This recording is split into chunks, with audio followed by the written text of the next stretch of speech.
pessoal, tudo bom? Bem-vindos mais uma vez a um livro da vez por David Thomas. E hoje o livro da vez será um dos meus autores, né? Um livro dos meus autores que eu mais gosto, como vocês sabem, que é o criador, né, das Crônicas de Gelo e Fogo, que é Game of Thrones, mas agora com outro livro dele tão bom quanto, né? Um pouquinho inferior, mas a gente já conversa um pouquinho sobre, que é O Santuário dos Ventos. É esse daqui, ó. Bem, esse livro foi publicado pelo George Martin e por essa escritora Alisa Tuttle em 1981. Aqui no Brasil, como sempre, né, os livros do Martin são publicados pela editora Leia. É uma ficção científica diferente de Game of Thrones, que é uma ficção, né, uma fantasia para adultos. Nesse daqui nós temos uma literatura infanto-juvenil, mas nós vamos ter aqui algumas críticas sociais muito interessantes. Bem, a história se passa, como sempre, num mundo fantástico, né, criado pelo George Martin. Nesse caso, como em Game of Thrones nós temos Westeros, nesse aqui nós vamos ter o Santuário dos Ventos. E assim como nós temos também em Game of Thrones, nós vamos ter aqui o mapa, né? Então, vejam só. Conforme eu vou conhecendo as cidades ao longo da leitura, eu vou ticando que aí eu vou me encontrando na narrativa. Então, antes de começar a revencer, deixar claro que o meu link, né, para você adquirir esse volume lá na Amazon, eu vou deixar aqui embaixo na descrição do vídeo, assim como eu vou deixar também o meu link tanto da minha resenha escrita que foi publicada tanto no meu blog do Recanto das Letras, quanto agora com o Scoob, né, que eu estou utilizando. E também as minhas redes sociais, enfim, né, como todos vocês já estão cansados de saber. Bem, nesse arquipélago, né, criado pelo George Martin, na verdade esse continente, nós vamos ter aqui duas classes sociais distintas, que são os voadores, né, que são pessoas normais, eles só possuem asas, né, asas de ferro inclusive, e os confinados à terra. Bem, os voadores eles formam como se fosse uma elite desse mundo, né, desse mundo fantástico do Martin. As asas, elas são passadas de geração em geração, mas só pode ser passada para o parente, para o filho, né, sanguíneo e tal. Um confinado à terra, ele jamais pode se tornar um voador, né, mesmo que ele tenha a habilidade para tal. Então, só por isso você já pode entender basicamente no que vai funcionar esse enredo aqui. Mas antes, você deve estar se perguntando o porquê, qual a utilidade, né, desses voadores. Bem, esses voadores são encarregados de levar mensagens, né? Na verdade, cada ilha tem um governador diferente, que são os senhores da terra. Esses senhores, para eles se comunicarem ali, né, questões políticas, etc., eles precisam do trabalho dos voadores. Os voadores não fazem mais nada além de ser voadores. O grau é uma classe social muito importante, né, nessa narrativa, e eles são encarregados de levar essas mensagens o tempo todo. Só que eles não podem, em hipótese alguma, interferir nessas mensagens. Mesmo se, por exemplo, ele tenha que levar uma mensagem de início de uma guerra para uma outra ilha, né? Ele não pode interferir nisso. Eles não interferem em nada do que acontece na Terra. Eles têm as próprias leis, as próprias políticas e por aí vai. Eles só levam as mensagens como portadores. Nós vamos conhecer aqui então a protagonista da história, que é a Maerys. A Maerys é uma confinada à terra. O livro começa com ela criança, né? E vamos percorrendo toda a evolução dela até ela se tornar uma senhora. Bem, gente, esse livro, tanto na minha resenha escrita quanto nesse vídeo, haverão spoilers em relação a esse livro. Então, se você não gosta de spoilers, né, passa para outro vídeo e enfim, tá? Bem, a Maerys ela é uma confinada à terra, ela sonha em ser uma voadora, ela passa horas assim nos penhascos observando, né, os voadores e sonhando, né, com um dia poder tomar o ar, né, poder voar. E o que vai acontecer? Um dia ela vai conhecer um voador, que é o Russ. O Russ, ele não pode ter filhos, né, muito embora ele sempre quis ter. E ele vai acabar adotando essa criança, né? A Maerys, ela começa na história com uma família muito pobre, ela era filha de um pescador, se eu não me engano, enfim. Então, ele vai acabar adotando-a e lhe prometendo que um dia suas asas lhe pertencerão. Muito embora isso vai contra a lei, a política, né? Que não permite que a asa passe para um outro parente que não seja parente sanguíneo, né? Se isso acontece, não tem um herdeiro, no caso, as asas acabam indo pro Senhor da Terra e ele decide quem será o próximo voador. Bem, a Maryse, ela vai então crescer, ela vai aprender a voar, ela vai se tornar uma voadora assim, maravilhosa, tipo a mais importante de todas, etc e tal. Até que o Russ, um dia, ele acaba conseguindo, né, ele e a esposa acabam conseguindo ter um filho, que é o Cole, se não me engano. E o Cole, ele é o próximo herdeiro legítimo das asas, pela tradição. No entanto, diferente da irmã adotiva, ele não tem talento algum para essa habilidade, né? No caso, o talento dele é cantar, né? E compor músicas. Inclusive, essa também é uma profissão, né, muito importante nessa sociedade aqui. Então, no momento que ele vai receber as asas, eles acham que de fato é um absurdo, né? Você dá a asa para alguém que não tem habilidade nenhuma, só porque é uma tradição. E no caso a irmã, né, tendo que abandonar tudo que ela aprendeu ao longo dos anos. Então os dois vão se rebelar e vão ir contra esse sistema.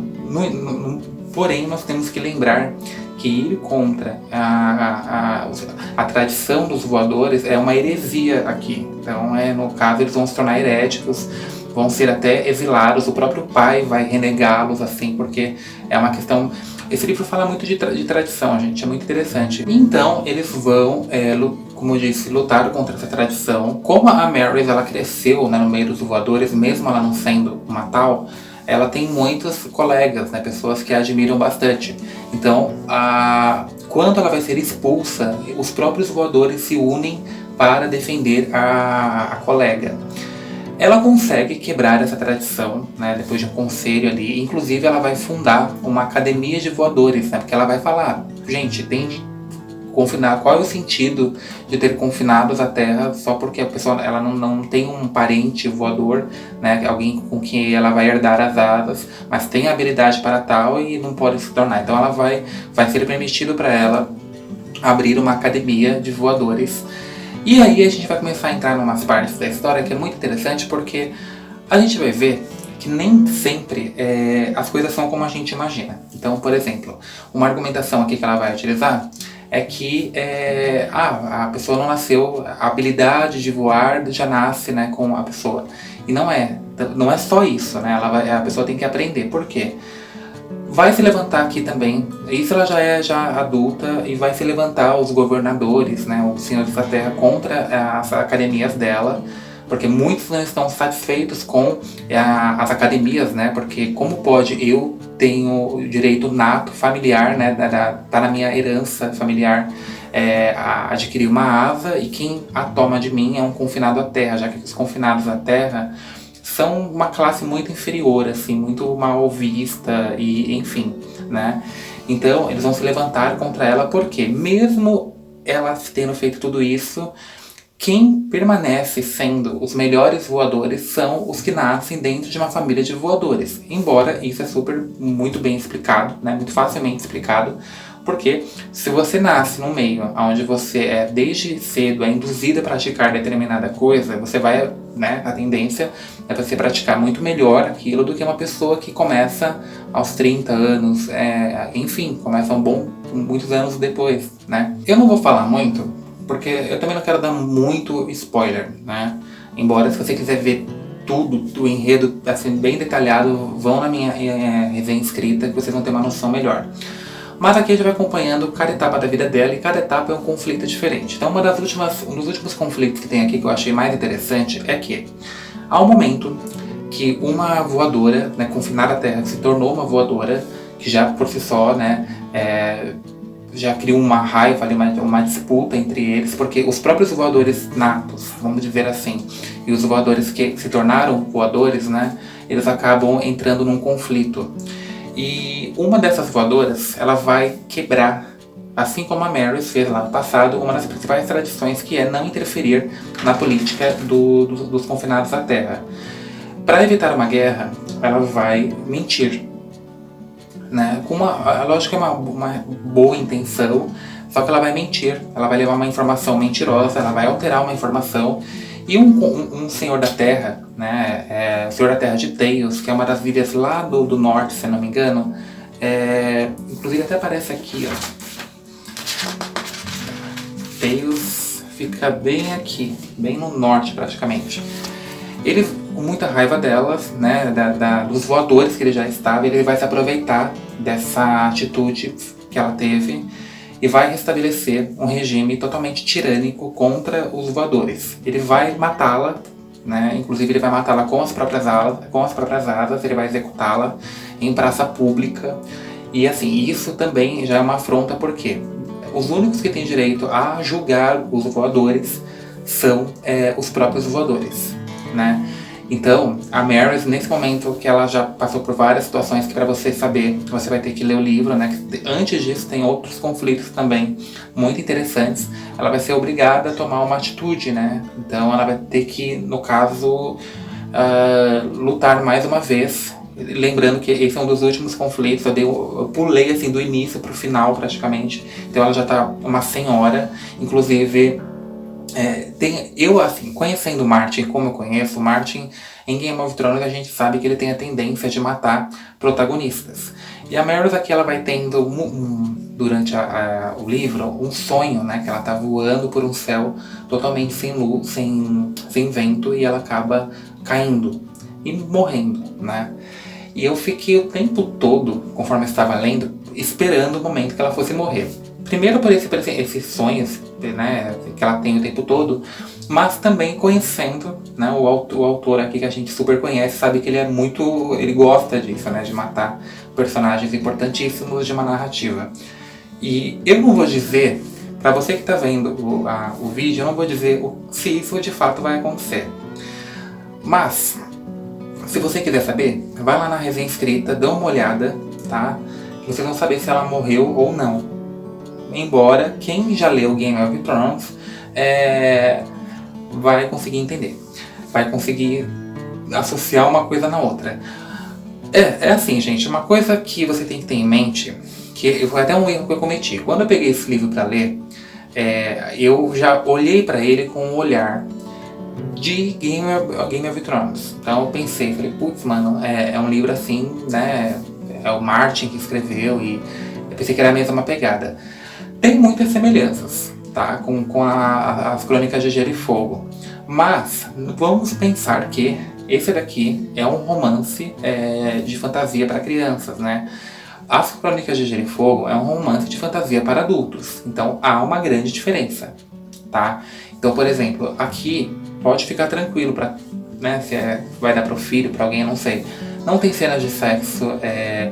As histórias aqui de amor, inclusive o Martin, a gente percebe que ele tem um problema com amor, assim, né? Porque os romances dele, e isso é muito interessante até, nunca gira em torno de um núcleo amoroso. Aqui também é assim, tá? No final da vida, ela até acaba se relacionando com o cara, mas todo o legal da história, a gente eu só fui perceber que ela não tinha vivido um romance amoroso quando ela começou a ter lá pro final da história. Eu falei, nossa, que legal, né?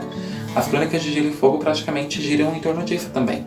Então você nunca vai ter um núcleo amoroso, assim, e isso é uma das coisas que eu mais gosto da escrita do Martin. A escritora, a Lisa Tuttle, né, ela mora na Escócia, numa região muito parecida, inclusive, que provavelmente foi o que acabou influenciando, né, a construção do mapa, com o Santuário dos Ventos, né, uma região bem tempestuosa. O Santuário dos Ventos é um local é um continente bem cheio de tempestade, bem tempestuoso, e isso acabou influenciando ela também.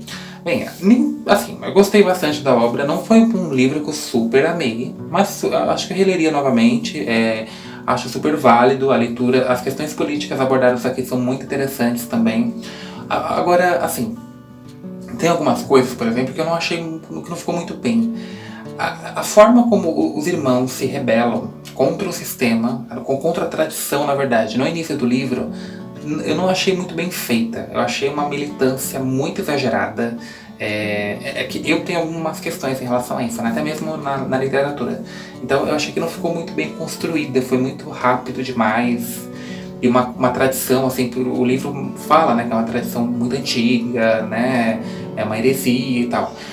Eles sofreram consequências e por aí vai, né, por ter quebrado essa tradição, mas eu achei que foi muito rápido, né. Na verdade, esse livro aqui, gente, que vocês têm que entender também, é que ele vai funcionar como se fosse uma biografia da protagonista. Então a gente vai acompanhar o desenvolvimento da protagonista e os seus conflitos desde a infância dela até a vida adulta, até a velhice, né? A gente vai ver no final ela já é uma senhora e por aí vai. Como é um livro que eu sei que muita gente não leu, né? Então eu vou evitar eu acho que o pouco que eu falei aqui, né, deu para vocês terem uma base do que se trata essa obra. Mas assim, as particularidades, os pormenores eu não vou falar, porque eu sei que é um livro que muita gente não leu ainda, tá? Eu tenho uma noção disso pelos meus colegas que eu converso, né? E também quando eu vou pesquisar, antes de eu resenhar um livro, eu vejo também a resenha do pessoal que tá por aqui, né? Fazendo as resenhas e dando opinião. Até mesmo para ver se a minha opinião bate um pouco com as deles, ou não. E quando eu vejo que um livro ele foi super, né, resenhado já, sou um dos últimos a falar sobre ele, nesse caso eu acabo até dando bastante spoiler. Ou quando é um clássico, né? Um clássico acho que também, né, dá pra gente, né, igual por exemplo, falar sobre Diário de Anne Frank, ou falar, como eu falei, de Frankenstein, Drácula e por aí vai. Cara, é spoiler, né? São obras super conhecidas. Mas essas obras mais contemporâneas que eu vejo que não foi muito lida, não tem muita resenha por aqui ainda, eu prefiro não falar muito. Se você quiser ter mais noção, né, do início ao fim, é só você ir lá na minha resenha, tá? Melhor ainda, né, adquira o livro, é um livro que eu super indico também, tá? Pode ficar tranquilo para dar para criançada, para os adolescentes, enfim, porque não chega nem perto do que é Game of Thrones, do que é As Crônicas de Gelo e Fogo, tá bom? É isso, gente. Espero que tenham gostado, tá? Eu vou, como sempre, todos os meus links, tanto o meu link da Amazon, para você adquirir esse volume e me ajudar, quanto o meu link, né, da minha resenha no Recanto das Letras, também do meu Scooby e das demais redes sociais, estão aqui embaixo, tá bom? É isso, até a próxima e tchau, tchau.